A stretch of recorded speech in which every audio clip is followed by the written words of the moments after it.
Are you beating yourself up for setting unrealistic financial targets because they're what you feel you should be earning at this stage in business? This is a really common feeling that Ness and I have both experienced and that we work with our clients on. So, Ness, I want to hand this over to you because what are your thoughts about this scenario that we tend to find ourselves in? Thanks, Nikki. Look, I just think when we look at this curated world out there on social media, and yes, we're a part of that, right? We've all got to promote our businesses and we see the best of it, of course. But there's so much stuff out there around the 6-figure and the 7-figure businesses. And I just feel that as women in business, we get comparisonitis. Comparisonitis? But, we just start feeling like perhaps we're not earning enough. Whatever we have achieved isn't enough. And we get this whole I'm not enough feeling about it. And I think that if we are led to the should, so for some it's like, if you've been in business this long, you should be there. And what about the ones that like the overnight success ones, where it's like, I've hit all these, really high level income without all the reality of what's behind that high level income, like what your expenses are and all that. It's just this portrayed image. And I think that what happens is, if we buy into that, we're really letting our ego make our financial decision. And that's so dangerous, because what we want to do is set goals for ourselves. And what that means is, if we have this huge, big goal written down, like I'm going to hit $1 million next financial year, and maybe you've only hit 100K, or, like maybe even under 100, deep down, we know that we're not going to hit that. And I think the problem that we have here is when we associate with a really high number a negative feeling. What happens is when we don't reach that number, we start then beating up on ourselves around what's wrong with us. Everyone else out there can do it. What's wrong with me if I can't reach that level? And at this stage, what we're doing is we're chasing that elusive number, trying to be like everybody else. And internally, our feelings aren't a match for that. So what we're doing is putting ourselves further and further in a rut and really just not being kind to ourselves. Are you resonating with this at all? Definitely. And I think that there's what's also coming up for me as you're talking through this is around understanding and doing the inner work around our money blocks and our money mindset versus, which a part of that, not versus, is identifying then, are our goals set based on ego, external. I love the comparison. Well, I don't love comparisonitis, but I love the phrase because I think every person and woman out there can relate to that. So is it ego? What's blocking you so that you can really uncover and dig, Ness, this is what I'm hearing around what is actually the right target or goal or focus for you as the individual, because in this world and society, we fall into the shooting all over ourselves all the time. We're always talking about this with women in business. Absolutely. And you know what? I've got a little bit of a different point of view on this, because I think we need to stop thinking that wealth creation can only come through our business.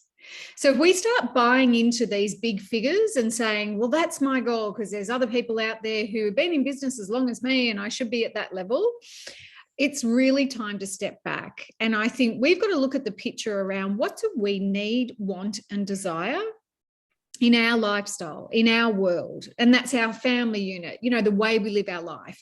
And look at that bigger picture and make goals from there, because then the goals are actually unique to us. And they're not we're not chasing someone else's goal, which is what our ego wants to do. We want to join the I made $1 million club. And the reality is that, if that's not a match for our lifestyle and where we want to be, then why do it? Yeah. Our businesses are just one way of growing wealth. Yeah. There are so many other ways that we can look at this picture around wealth creation. I'm a big believer, as I bang on a bit about, maintain profit in your business. There are so many ways that we can make money, but we need to manage the money that comes in. And rather than just focusing our whole identity on, or our financial identity on what the business earns, I want women out there to start thinking about how can I create wealth in a holistic way? And what I mean by that is, what about property investment? What about investing in shares?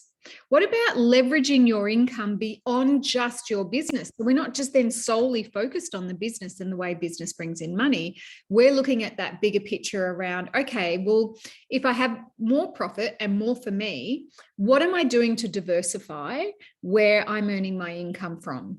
And I think that's what starts to take the pressure off this whole thing around jumping into an ego goal.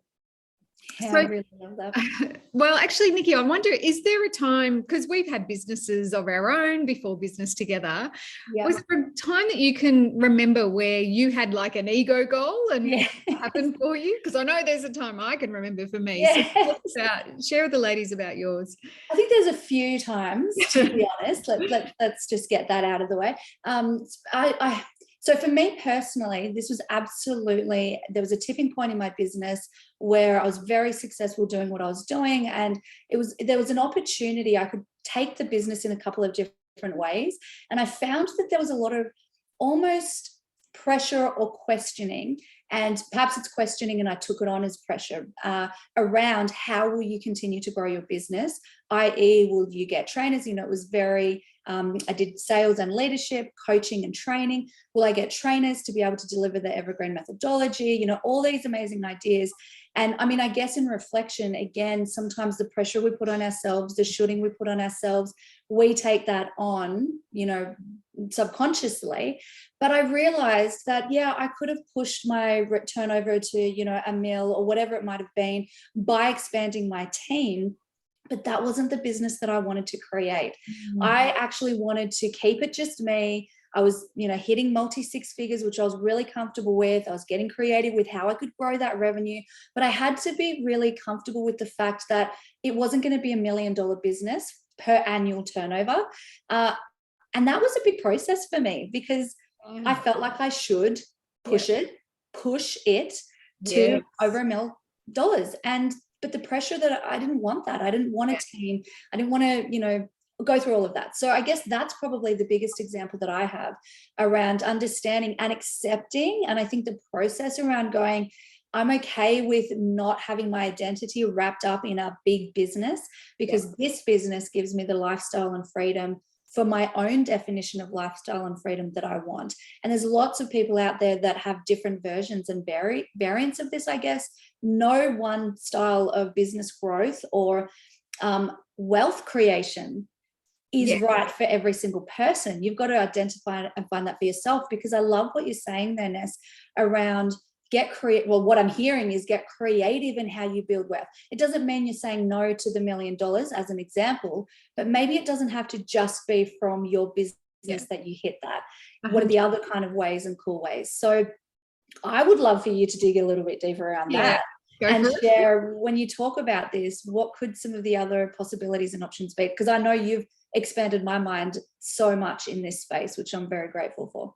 Well, thanks for that opportunity to share, because for so many years I followed that, what everybody else was saying around you need to leverage your business income, right? You need a product, you need a group thing, and only thinking around, like I'd heard this thing about have 7 different income streams. But my whole focus was on how do I create that in the business? And you know what that means is you just start getting really busy doing lots and lots of different things and not necessarily being great at all of them, and then trying to juggle all the balls. And then all of a sudden we're out of whack again. And, it's just that it just feels ick, right? And I picked up on what you were talking about. The language that comes out of our mouths is really, really important. I have to push harder. I've got to work harder. Like all of these things that are really holding us back from creating a business we love. So for me, what shifted in my thinking and the way that I see this is, what about if the 7 income streams came from business, but also external to that? What about an investment property? What about shares? What about looking at multiple different ways that you can invest in both of those? Like you can still have some multiple income streams within both of those different options.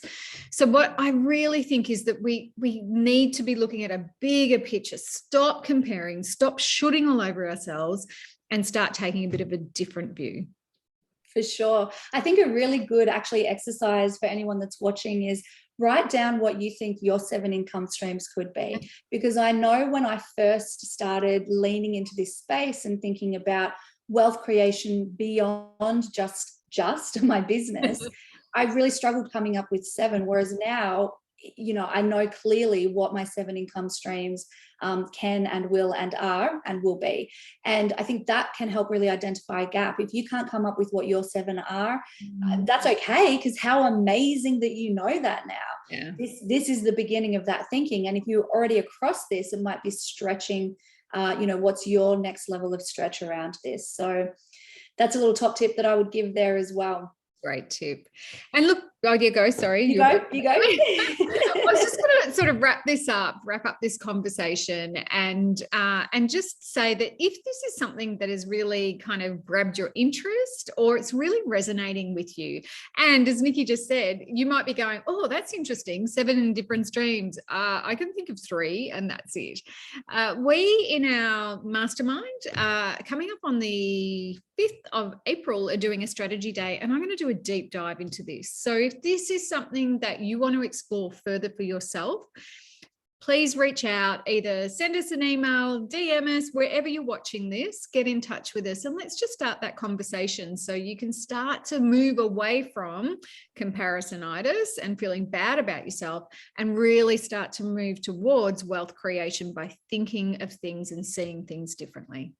I love that. Thank you so much, Nez. I've already taken so much gold out of what you've said. I trust that everybody else, you know, all of this is great to listen to, but what action will you take? Whether it's a small little exercise, journaling, or reaching out to see how we can help. We are here for you along the journey. Because remember, as women in business, together we are smarter and stronger. Absolutely. Have a good day. Thanks for watching. Bye.